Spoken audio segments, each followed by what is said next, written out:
வேலு, சக்தி எல்லாருமே சேர்ந்து வீட்டில் ரொம்ப சந்தோஷமாக பேசிகிட்டு இருக்காங்க. ஒரு வழியாக செல்வி வந்துட்டா, அதுவே எங்களுக்கு பெரிய விஷயம். அதை நினச்சி நாங்கள் எவ்வளோ வருத்தப்பட்டோம் தெரியுமா அப்படின்னு சொல்லிட்டு வீட்டில் இருக்க எல்லாருமே சொல்லிட்டு இருக்காங்க.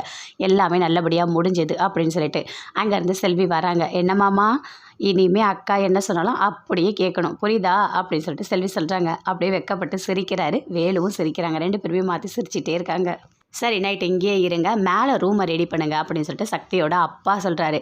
இருங்கப்பா, ஒரு நிமிஷம் இருங்க, ஒரு நிமிஷம் வெளியே வரீங்களா அப்படின்னு சொல்லிட்டு வேலுவை கூப்பிடுறாங்க. சக்தி வெளியே வராரு. வந்த உடனே சொல்கிறேன், சரி நாங்கள் போயிட்டு வரோம் அப்படின்னு சொல்லிட்டு 2 பேருமே கிளம்புறாங்க.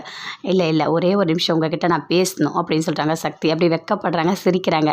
இங்கே பாருங்கள், உங்கள் பொண்டாட்டியா ஒரு நாள் நான் என் அம்மா வீட்டில் இருந்துட்டு வரட்டுமா அப்படின்னு சொல்லிட்டு சக்தி கேட்குறாங்க. அதை கேட்டோடனே வேலு பயங்கரமாக சந்தோஷப்படுறாரு.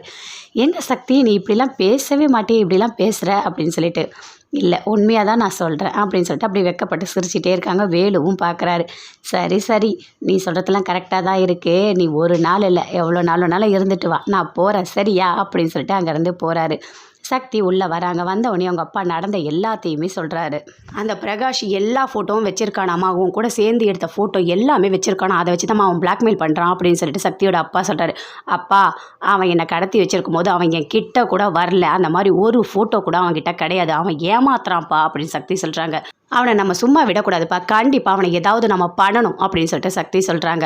இல்லைம்மா, துஷ்டரை கண்டா தூரம் ஒதுங்கணும், நமக்கு எதுக்குமா இந்த வேலைலாம் அப்படின்னு சொல்லிட்டு அவங்க அம்மா அப்பா 2 பேருமே சொல்கிறாங்க.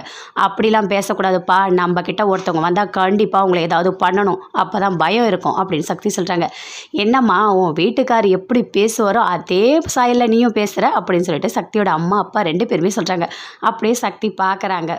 சிவபதி அவங்க பையன் எல்லாருமே பார்த்துட்ருக்காங்க. இன்றைக்கி சாமியார் வராரு, எல்லா ஏற்பாடும் கரெக்டாக பண்ணிட்டீங்களா அப்படின்னு சொல்லிட்டு கேட்குறாரு. எல்லாம் கரெக்டாக இருக்குது, நீ போய் மஞ்சள் தண்ணி எடுத்துகிட்டு வா போத்தேன்னு அப்படின்னு சொல்லிட்டு மஞ்சள் தண்ணி, கற்பூரம் எல்லாமே கொண்டு வந்து வச்சுருக்காங்க.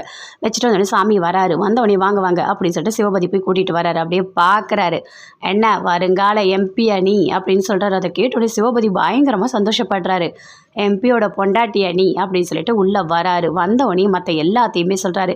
இங்கே பாரு, நீ எம்பியாக தான் ஆக போகிற, உன்னோட அரசியலில் நல்ல ஒரு விஷயத்தெல்லாம் நீ பண்ணணும், புரியுதா, நீ தான் ஆள போகிற அப்படின்னு சொல்லிட்டு இருக்காரு. ஆனால் ஒன்று, இதெல்லாம் நடக்கணும்னா உனக்கு 2 பையன் இருக்கான், ஒரு பையன் தான் இங்கே இருக்கான், இன்னொரு பையன் எங்கே? அந்த பையன், அந்த பொண்டாட்டி எல்லாருமே உன் வீட்டுக்கு வரணும், நீ போய் அவங்கள கூட்டிகிட்டு வரணும்.